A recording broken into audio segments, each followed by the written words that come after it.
YS Jaganmohan Reddy ప్రభుత్వంలో మరొక భారీ కుంభకోణం బయటపడింది. సుమారు 700 కోట్ల రూపాయలు సంబంధించినటువంటి భూములు కబ్జా చేశారు. ఒకటి కాదు రెండు కాదండి, ఏకంగా 700 కోట్ల రూపాయలు సంబంధించినటువంటి భూములు కబ్జా చేశారంటే ఏ లెవెల్లో స్కామ్ చేశారో ఒకసారి ఊహించుకోండి. మామూలుగా మనం ప్రకృతిని ఎందుకోసం వాడతాం? మనం జీవించడం కోసం ఈ ప్రకృతిని ఉపయోగించుకుంటాం. కానీ జగన్మోహన్ రెడ్డి అలా కాదు. జగన్మోహన్ రెడ్డి అండ్ టీం ఏం చేస్తారంటే ఈ ప్రకృతిలో జరిగేటువంటి ఈ గాలి కానీ లేదంటే ఈ సౌరశక్తి కానీ ఈ భూములు కానీ ఈ అడవులు కానీ ఇట్లన్నిటిని క్యాష్ డబ్బు కోసం ఉపయోగించుకుంటారు. ఈ ప్రకృతిని, ఈ ప్రకృతి ద్వారా డబ్బులు ఎలా సంపాదించాలో జగన్మోహన్ రెడ్డి ఒక మాస్టర్ ప్లాన్ వాళ్ళ యొక్క నాయకులకు అలవాటు చేశాడు. ఒక రకంగా చెప్పాలంటే అడవులు నరికేయడం, ఎర్రచందనం స్మగ్లింగ్ చేయడం, అక్కడ కూడా ప్రకృతి ద్వారా వచ్చినటువంటి ఆ చెట్లు నరికేసి డబ్బులు సంపాదించేస్తున్నారు. సౌరశక్తి, ఆ సౌరశక్తి ద్వారా సోలార్ విద్యుత్ సంస్థ ఏదైతే జగన్మోహన్ రెడ్డి 1750 కోట్ల లంచం తీసుకున్నాడో ఈ సౌరశక్తి ద్వారా స్కామ్ చేసి అక్కడ దోచేసుకుంటారు. ఈ రోజున భూములు మన భూమి మీద నివసించి భూమిని అంతా కబ్జా చేసి ఇది నాది అని చెప్పి దీని మీద కబ్జాలు చేసి దీని మీద డబ్బులు సంపాదించడం. ఎక్కడండి ప్రభుత్వం చేసే పనులు చూడండి. ఇప్పటి వరకు దందాలు ఏ రకంగా జరుగుతాయి అంటారు, కానీ ఈ రకంగా కూడా ప్రకృతి ద్వారా కూడా దందాలు జరగడం ఏంటని చెప్పి ఆశ్చర్యపోతున్నారా? జగన్మోహన్ రెడ్డి చేస్తున్నాడండి. చూడండి ఎంత దారుణంగా చేస్తున్నాడో. 700 కోట్ల రూపాయలు అంటే మాటలా? అది జరిగిన ఇన్సిడెంట్ ఒకసారి చెప్తానేనండి. జగన్మోహన్ రెడ్డికి సంబంధించినటువంటి పిఏ నాగేశ్వర రెడ్డి అని చెప్పి ఒక ఆయన ఉన్నాడు. ఆ నాగేశ్వర రెడ్డి అనేవాడు జబర్దస్త్కి సంబంధించినటువంటి రీతు చౌదరి అనేక స్కిట్లు చేసింది, సోషల్ మీడియాలో బాగా ఫేమస్ అయింది, అలాగే కొన్ని కవర్ సాంగ్స్ కూడా చేసింది. సో కొద్దిగా సెలబ్రిటీ హోదాలో కొద్ది పేరు తెచ్చుకుంది.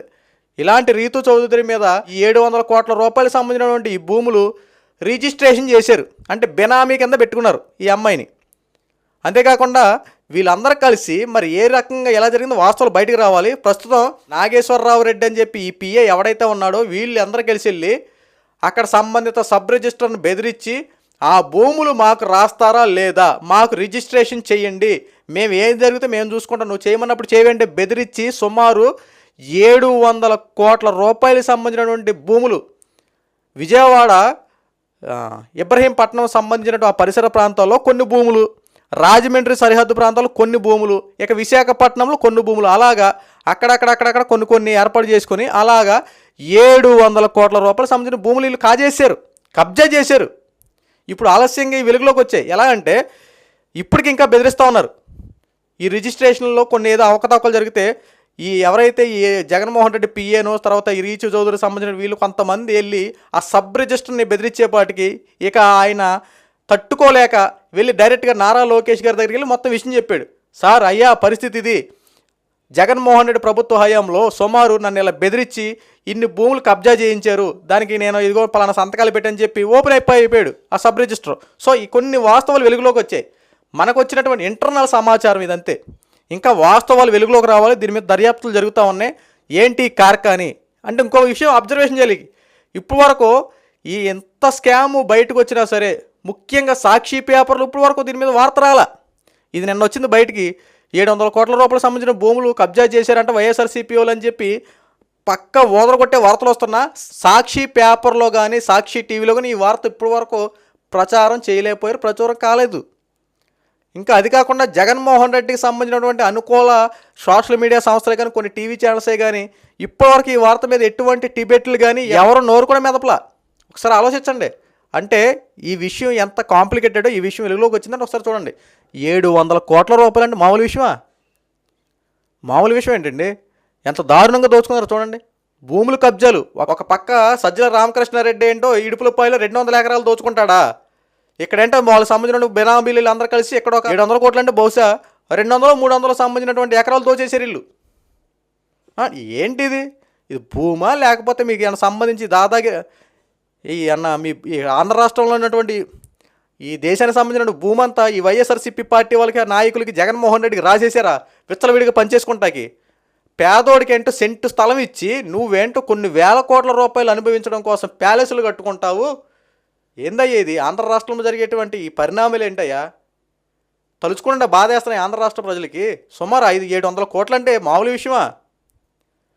ప్రభుత్వ భూములు అంటావు, తర్వాత అంటే ప్రజలకు సంబంధించిన భూములు దోచుకుంటారు, బెదిరించి లాక్కుంటారు. బెదిరించి లాక్కొని నువ్వు అక్కడ సరస్వతి ప్లాంట్ పెట్టడం కోసం ప్రజల దగ్గర భూములు లాక్కున్నావయ్యా.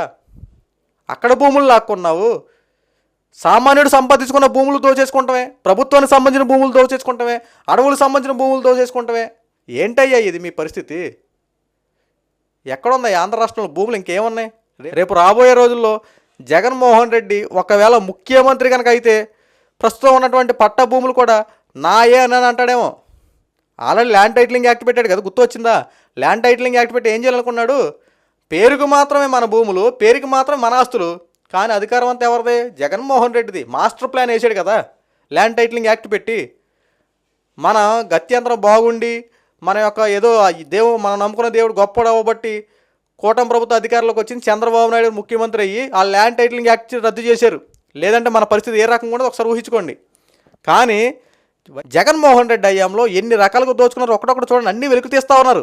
ప్రతి శాఖలో ఒక్క ఈ భూమి ఒకటే కాదు, ప్రతి శాఖలో అందిన కాడికి దోచుకున్నారు. ప్రతి శాఖకు సంబంధించిన ఆధారాలు ఒక్కటొక్కటి వెలుగు తీస్తూ ఉన్నారు. రీసెంట్గా చూడండి, రీసెంట్గా బియ్యం, రేషన్ బియ్యాన్ని తరలించి పందుకొక్కుల్లాగా ఎలా దోచుకున్నారో ఒక్కొక్కటి బయటపడతా ఉన్నాడు. ప్రజలకు సంబంధించినవి, ఆంధ్ర రాష్ట్ర ప్రజలకు సంబంధించినటువంటి ప్రతి దాన్ని అడ్డగోలకు 5 సంవత్సరాలు దోచేసుకున్నారు. రేషన్ బియ్యాలు, అక్రమంగా పథకాల పేరుతో దోపిడీలు. జగన్మోహన్ రెడ్డి ఏదైనా పథకం రిలీజ్ చేస్తే ఆ పథకంలో ఎన్ని స్కీములు ఉంటాయి మీకు తెలుసా? అమ్మఒడికి 15,000 అని చెప్పి 12,500, 13,000 వేసేవాడు. మిగతా 2,000 మెయింటెనెన్స్ ఛార్జెస్ అంటాడు.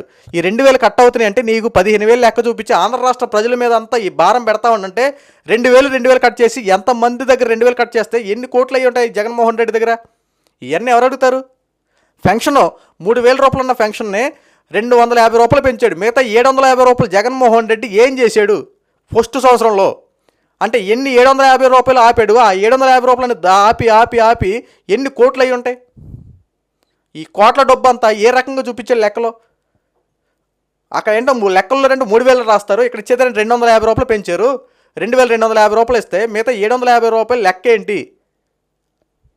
నువ్వు చూపించే లెక్క ఏంటి? 3,000 రూపాయలు లెక్క చెప్తావు, నువ్వు ఇచ్చింది ఎంత? 250 రూపాయలు లెక్క చెప్తావు.